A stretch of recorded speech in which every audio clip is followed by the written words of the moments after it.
path we practice is rooted in desire. You have to want to do it for it to happen. There are two truths in the world, what are called the truths of the observer and the truths of the will.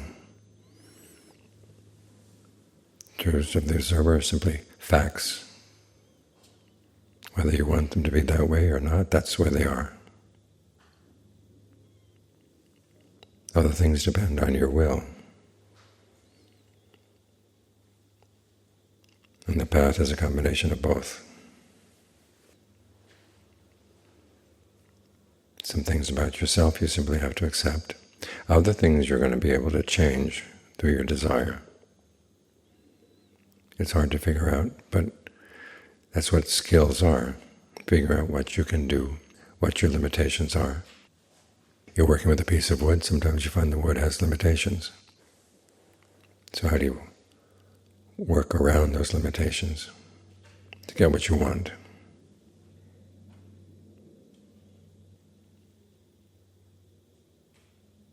And this element of desire, the Buddha talks about how it has to be brought into balance. If it's too strong, it gets in the way. You want the results, and they're not coming. You get frustrated. Other times you don't really want it that much, and nothing's going to happen. But it's not just a matter of the amount of desire. It's also where you focus it. This is one of the reasons why the Buddha explains so much about cause and effect. When he gave his most basic description of his awakening, it was a causal principle.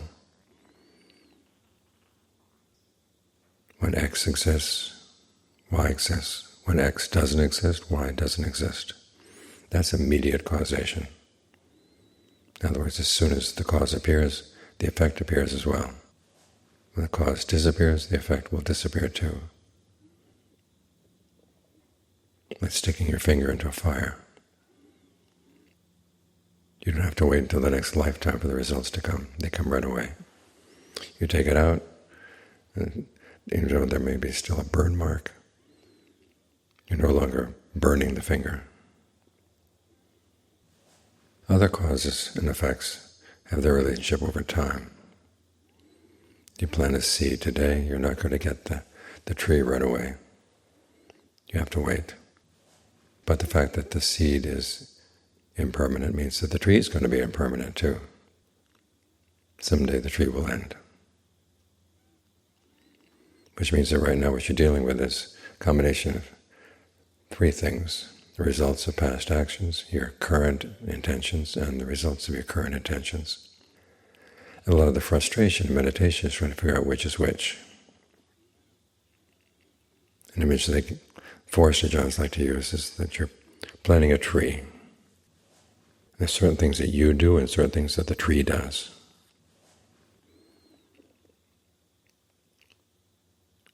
And you have to learn how far you can go in getting the tree to grow as fast as you want it to.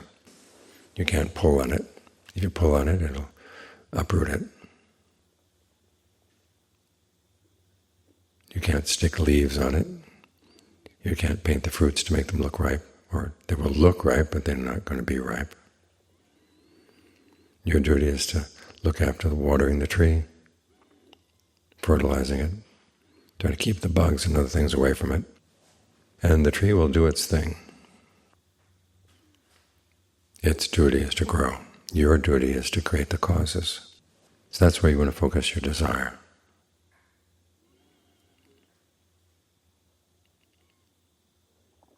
So we want peace of mind. But peace of mind doesn't happen just by doing peace of mind. We have to create the causes and focus our desires on the causes. Now whether peace of mind comes quickly or not quickly will depend partly on what we're doing and partly not. That's where it's frustrating. The mind is more complex than a tree. So again, you have to think about your attitude in developing whatever skills you've had in the past. You made sure that you were happy to be doing the skill, even when the results were not coming as you wanted them. You tell yourself, I'm here to learn. So you focus on doing the causes as best you can. And then you try adjusting them. Like with the breath.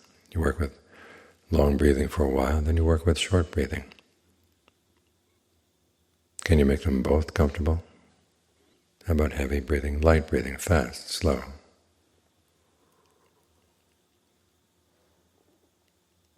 Don't just stick with one kind of breathing all the time, because you're never going to learn anything about what your mind can do with the breath and what you can and cannot change right now. The important thing is you're willing to learn and you maintain a cheerful attitude.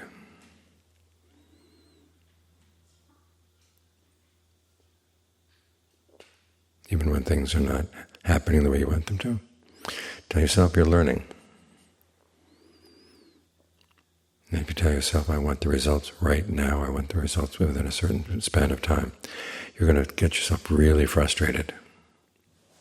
Just remind yourself that it's good that you have the opportunity to practice right now with this breath coming in, this breath going out. So you focus on the causes. You make your desires focus on the causes. This is what the Buddha taught causality as his main teaching. And given that causality can be complex, you have to put up with some frustration. But you're feeling your way.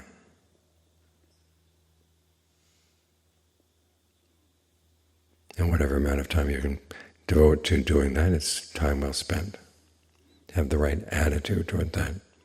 Learn how to keep yourself cheerful. The Buddha said that one of the first things you do with the mind, once you find what state it's in, you try to gladden it. You can be glad that you're here practicing. You can be glad that you're part of a community that's practicing. You're glad that there's support for this community.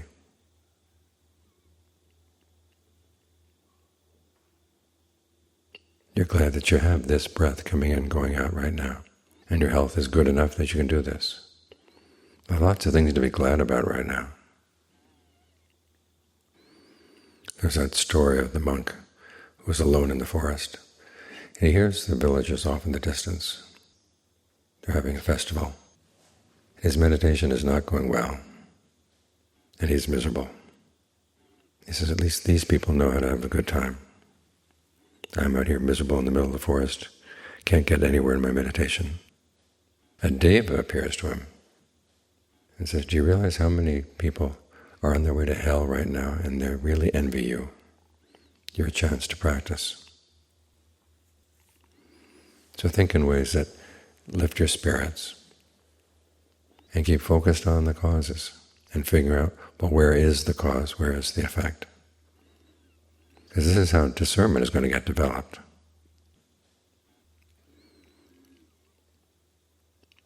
Because when you want to understand the Four Noble Truths, you want to comprehend suffering, abandon its cause, and you have to figure out what's the line between the two.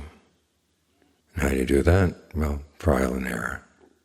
And then trial and error again. And eventually you get to trial and success.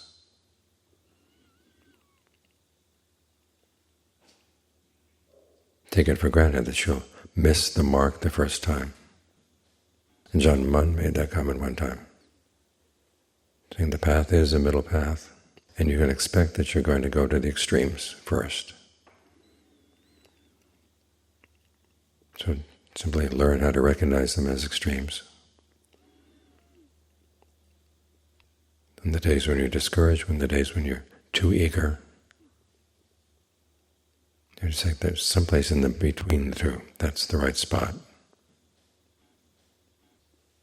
So learn to listen for that right spot.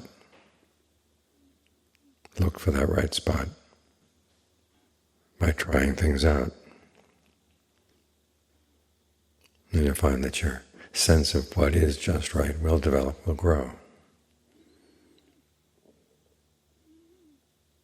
That's when you know you're focused right.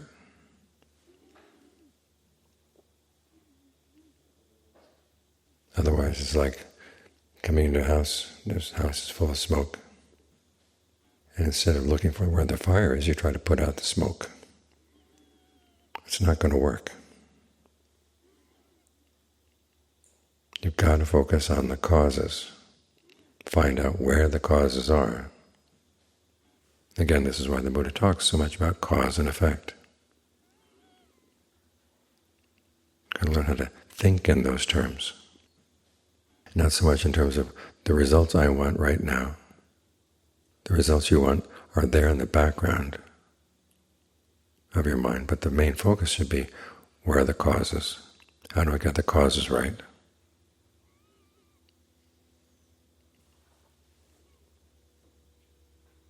That way you begin to realize where the cause of suffering is and where the suffering itself is. The same with the path and the cessation of suffering. You don't do the cessation of suffering. You do the path. Virtue, concentration, develop your discernment. The release that comes, that's going to be the result. You don't do release.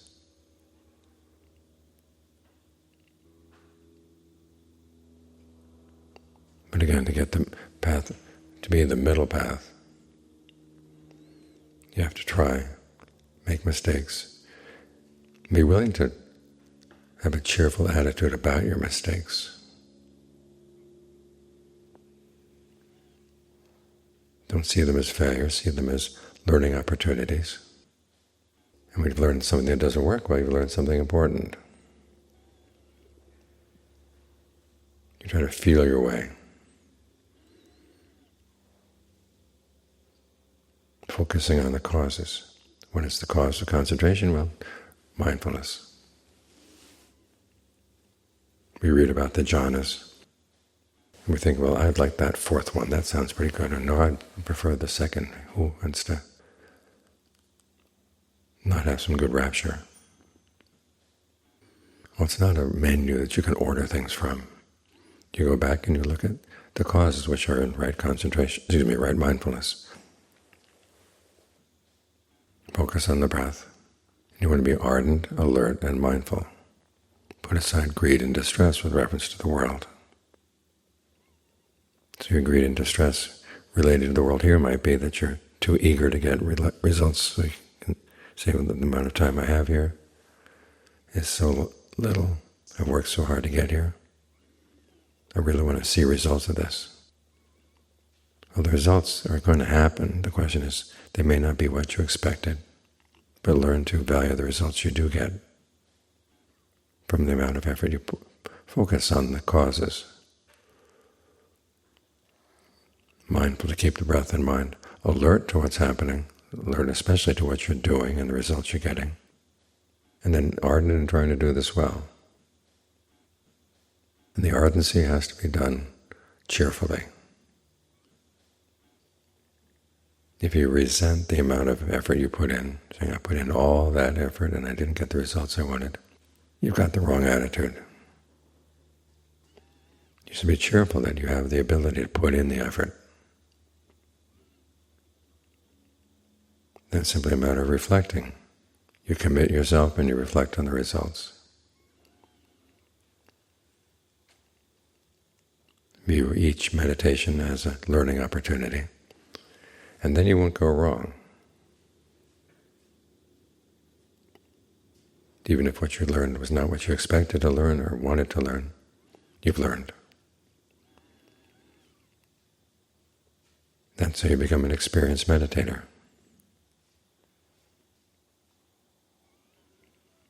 We read the biographies of the ajahns. The biographies are not as instructive as the autobiographies. The autobiographies of the ajahns tend to be more honest about what their mistakes were, what they learned from their mistakes.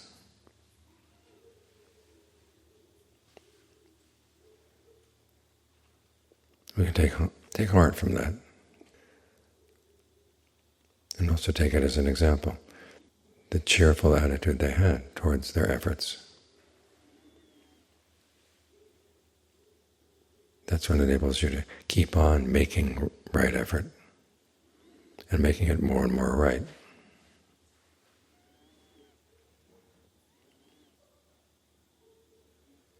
So be happy that you have the opportunity to be ardent in your practice.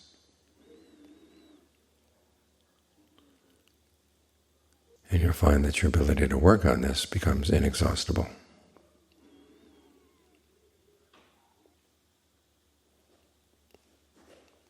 And if you reflect properly on what you're doing, you're bound to get it right.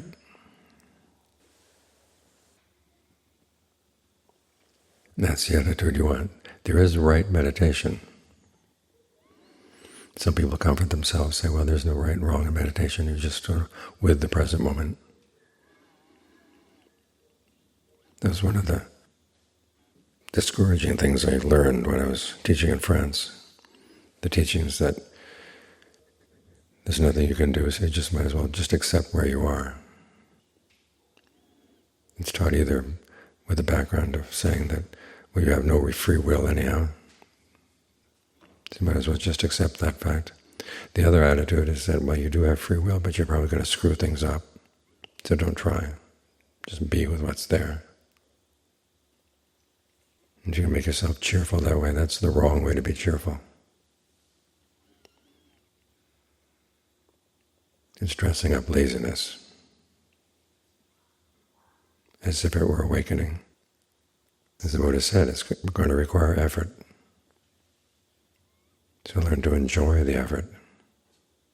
Focus it on the causes as best you can figure them out. And the results are going to have to come.